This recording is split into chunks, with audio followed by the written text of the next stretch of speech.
Teología básica del Dr. Charles C. Riley, sección 3, la Biblia inspirada por Dios. Capítulo 15, el canon. El asunto del canon tiene que ver con la cuestión de cuántos libros pertenecen a la Biblia. El canon pues se refiere a una lista autorizada de los libros de la Biblia. Por supuesto, los libros individuales fueron escritos sobre un gran periodo de tiempo por varios escritores. ¿Cómo pues se coleccionaron y quién decidió cuáles compondrían el canon de la escritura? 1. Algunas consideraciones básicas. A. El significado de la palabra canon. 1. Su derivación. La palabra viene del vocablo griego canon, el cual se refiere a un instrumento de medir. Por consiguiente, adquirió el significado de una regla de acción. Gálatas 6:16. Filipenses 3:16. 2. La historia del uso de la palabra. En la iglesia primitiva, la palabra canon se usaba con referencia a los credos. A mediados del siglo IV, llegó a emplearse en relación con la Biblia. La lista de los libros aceptados reconocidos como pertenecientes a la Biblia. 3. Su significado. En realidad, la palabra canon tiene doble significado. Se refiere a la lista de los libros que cumplieron con los requisitos de ciertas pruebas o reglas y así se consideraron autoritativos y canónicos, pero también significa que la colección de libros canónicos constituyen la regla de nuestra vida. B. Algunas consideraciones en la investigación de la canonicidad. 1. Autoautenticación. Es esencial recordar que la Biblia se autentica a sí misma, puesto que sus libros fueron aspirados por Dios. 2 de Timoteo 3:16. En otras palabras, los libros eran canónicos en el momento que fueron escritos. No fue necesario esperar hasta que los varios concilios pudiesen examinar los libros para determinar si eran aceptables o no. Las personas y los concilios solamente reconocieron y declararon lo que es verdadero por la inspiración intrínseca de los libros tal como fueron escritos. Ningún libro de la Biblia fue hecho canónico por la acción de algún concilio de la Iglesia. 2. Las decisiones de los hombres. Sin embargo, los hombres y los concilios sí tuvieron que considerar cuáles libros debían ser reconocidos como parte del canon porque había algunos candidatos que no eran inspirados. Se tuvieron que hacer algunas decisiones y elecciones y Dios guió a grupos de personas a hacer las decisiones correctas, no sin algunas pautas, y a coleccionar los varios escritos en los cánones del Antiguo y del Nuevo Testamento. 3. Debate sobre la canonicidad. En el proceso de decidir y coleccionar era de esperarse que surgieran varias disputas en cuanto a algunos de los libros, y así fue. Sin embargo, estos debates no disminuyeron la autenticidad de los libros genuinamente canónicos, ni tampoco le conceden autoridad a aquellos que no fueron inspirados por Dios. 4. La conclusión del canon. Desde 397 después de Cristo, la Iglesia ha considerado que el canon de la Biblia está completo, y si está completo, entonces tiene que estar cerrado. Por lo tanto, no podemos esperar que se descubran o se escriban algunos otros libros que abrirían el canon de nuevo para sumarse a los 66 libros. Aun si se descubriera una carta de Pablo, no sería canónica. Después de todo, Pablo debió de haber escrito muchas cartas durante su vida, además de las que están en el Nuevo Testamento. Aún así, la Iglesia no las incluyó en el canon. No todo lo que escribía un apóstol era inspirado, porque no era el escritor el inspirado, sino sus escritos, y no necesariamente todos ellos. Los libros más recientes que las sectas ponen a la par de la Biblia no son inspirados ni tiene razón alguna de ser parte del canon de la escritura.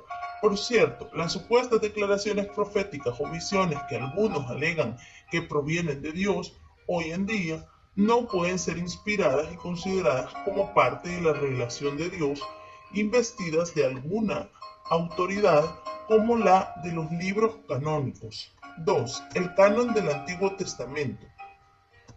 A. La evidencia del mismo Antiguo Testamento. 1. De la ley. El Antiguo Testamento contiene varias referencias a la ley de Moisés como autoritativa.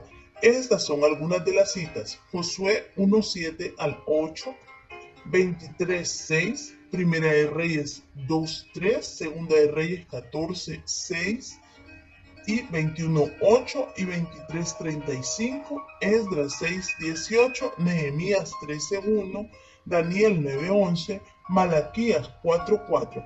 Tales referencias le dan validez a la naturaleza inspirada de los escritos de Moisés en los primeros 5 libros del Antiguo Testamento, donde él dejó escrita la ley. 2. De los profetas. Los profetas afirmaron que hablaban la palabra de Dios y sus profecías se reconocieron como autoritativas.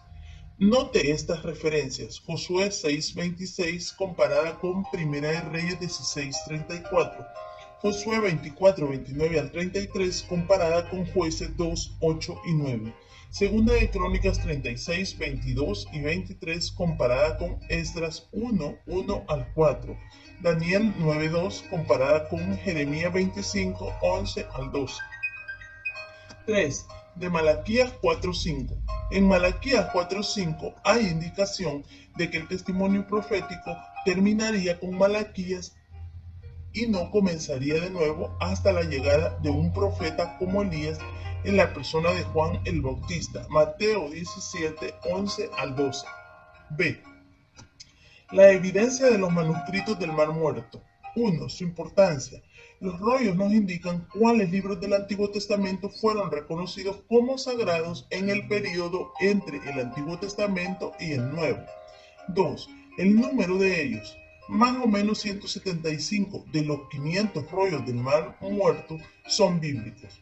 Hay varias copias de muchos de los libros del Antiguo Testamento y todos los libros del Antiguo Testamento están representados entre los rollos excepto Esther. 3. Su testimonio. El mero hecho de que aparezcan libros bíblicos entre los rollos no prueba su canonicidad, puesto que algunos de los libros no canónicos también están presentes. Sin embargo, muchos de los rollos del Mar Muerto son comentarios y hasta ahora todos los comentarios tratan solamente de los libros canónicos.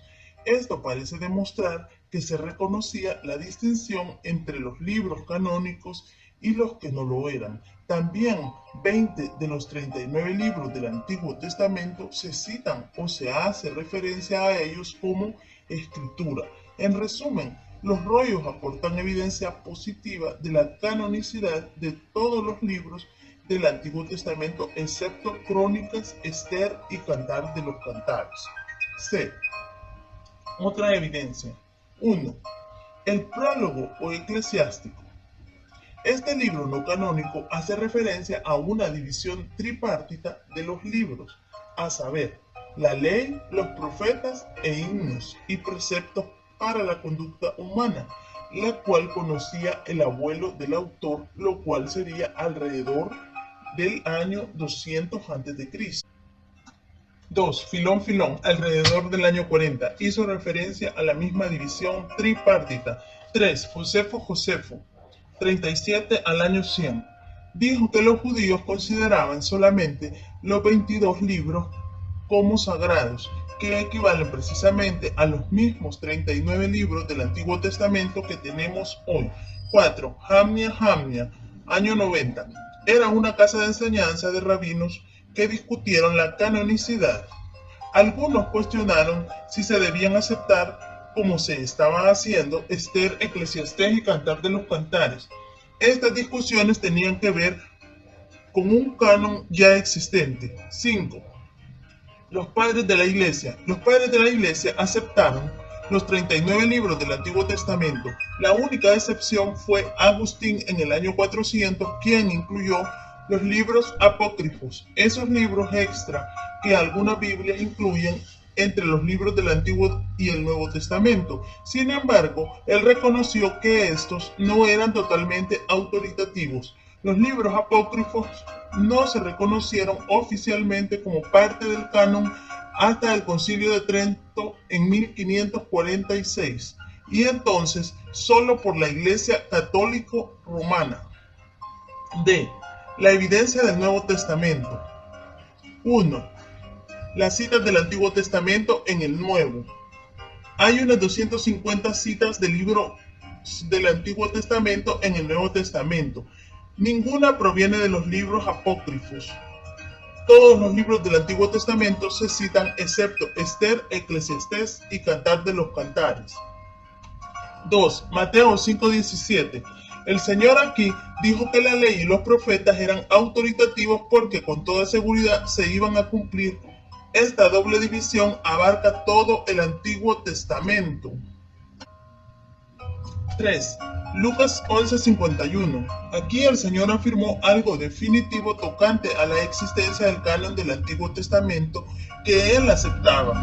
Al condenar a los líderes del pueblo judío por matar a los mensajeros de Dios a través de su historia, él los acusó de ser culpables de derramar la sangre de todos los justos, desde Abel hasta Zacarías. Ahora bien, el homicidio de Abel se narra en Génesis 4 y el de Zacarías en 2 de Crónicas 24, que fue el último libro en el arreglo del canon hebreo, como Malaquías lo es en nuestro arreglo. Así que el Señor estaba diciendo desde el primer homicidio registrado en el Antiguo Testamento hasta el último. Ahora bien, por supuesto que hubo otros homicidios de mensajeros de Dios que se relatan en los libros apócrifos, pero el Señor no los tomó en cuenta. Evidentemente, él no consideraba que los apócrifos tuviesen igual autoridad que los libros de Génesis a 2 de Crónicas.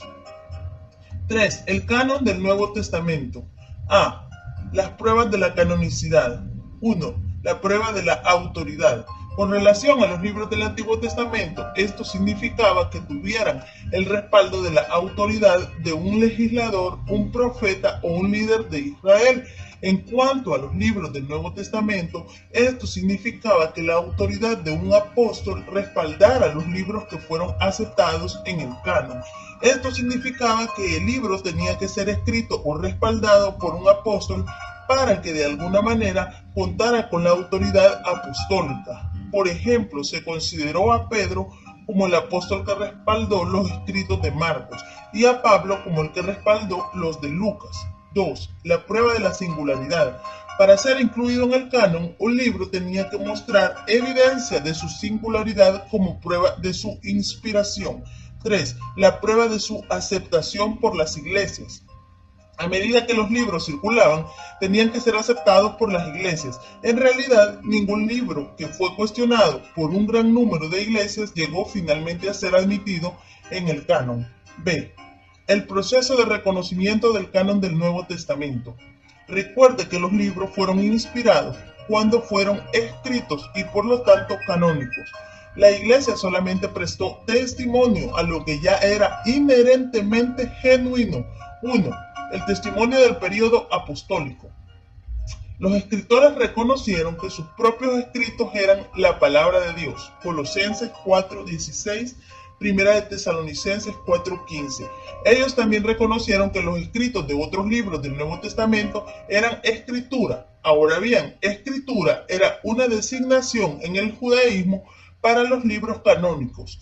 Así que cuando se le aplicaba en el Nuevo Testamento a otros escritos del Nuevo Testamento, se les designaba como canónicos. Y así ocurre en dos lugares significativos. Uno es 1 de Timoteo 5:18, donde la cita de Deuteronomio 25:4 se asocia con la de Lucas 10:7 y a ambas se les llama escritura. Por cierto, el sentido de Lucas 10:7 se encuentra en el Antiguo Testamento, pero la forma de la cita se halla solamente en los Evangelios. El otro es 2 de Pedro 3:16, donde Pedro se refiere a los escritos de Pablo como escritura. Esta es una atestiguación significativa a causa del lapso relativamente corto que transcurrió entre el tiempo en que Pablo escribió algunas de sus cartas y la fecha en que Pedro las reconoció como escritura. 2. El testimonio del período desde el 70 al 170. Durante este periodo, todos los libros del Nuevo Testamento fueron citados en otros escritos de la época y los padres de la Iglesia reconocieron como canónicos los 27 libros. Por supuesto, cada uno de ellos no citó los 27. Adicionalmente, Marcio, un hereje, en el año 140, incluyó en su canon solamente a Lucas y 10 de las epístolas de Pablo, lo cual demuestra, a lo menos, que a esta fecha tan temprana ya se estaban coleccionando los escritos de Pablo. 3. El testimonio del período del año 170 al 350. Tres evidencias importantes surgen de este periodo. Primero, el canon muratorio, en el año 170, omitió a Hebreos, Santiago y Primera y Segunda de Pedro, pero hay una ruptura en el manuscrito y por lo tanto no podemos estar seguros de que estos libros no fueran incluidos. Este canon también rechaza algunos libros como El Pastor de Hermas, que no llegó a ser parte del canon. En segundo lugar, a la versión antigua siriaca, a finales del segundo siglo, le faltaban Segunda de Pedro, Segunda y Tercera de Juan, Judas y Apocalipsis, pero ningún libro adicional se agregó para traer el total a 27. En tercer lugar, a la versión antigua latina, en el año 200, le faltaban Segunda de Pedro, Santiago y Hebreo, pero no agregó libros adicionales, así que los libros candidatos que no eran aptos para ser incluidos en el canon fueron rechazados durante este periodo. La mayoría de los libros del Nuevo Testamento estaban recibidos y solamente pocos eran debatidos. 4. El Concilio de Cartago, año 397. Generalmente se acepta que este concilio de la Iglesia fijó los límites del canon del Nuevo Testamento con los 27 libros como los tenemos hoy. 5. Una nota sobre la opinión de Lutero acerca del libro de Santiago. Algunas veces se alega que Martín Lutero rechazó el libro de Santiago por no considerarlo canónico. Esto no es cierto. Cito aquí lo que él escribió en su prefacio al Nuevo Testamento, en el cual él le atribuye a varios libros del Nuevo Testamento diferentes grados de valor doctrinal. Él dice: el Evangelio de San Juan y su primera epístola, las epístolas de San Pablo, especialmente Romanos, Gálatas, Efesios y la epístola de San Pedro. Estos son los libros que le enseñan a usted de Cristo y enseñan todo lo que es necesario y bendito que usted sepa, aun si usted nunca viera u oyera ningún otro libro de doctrina. Por lo tanto, la epístola de Santiago es una perfecta epístola de paja comparada con ellas, porque no tiene en sí nada de sustancia evangélica. Así que Lutero estaba comparando, en su opinión, el valor doctrinal, no la validez canónica.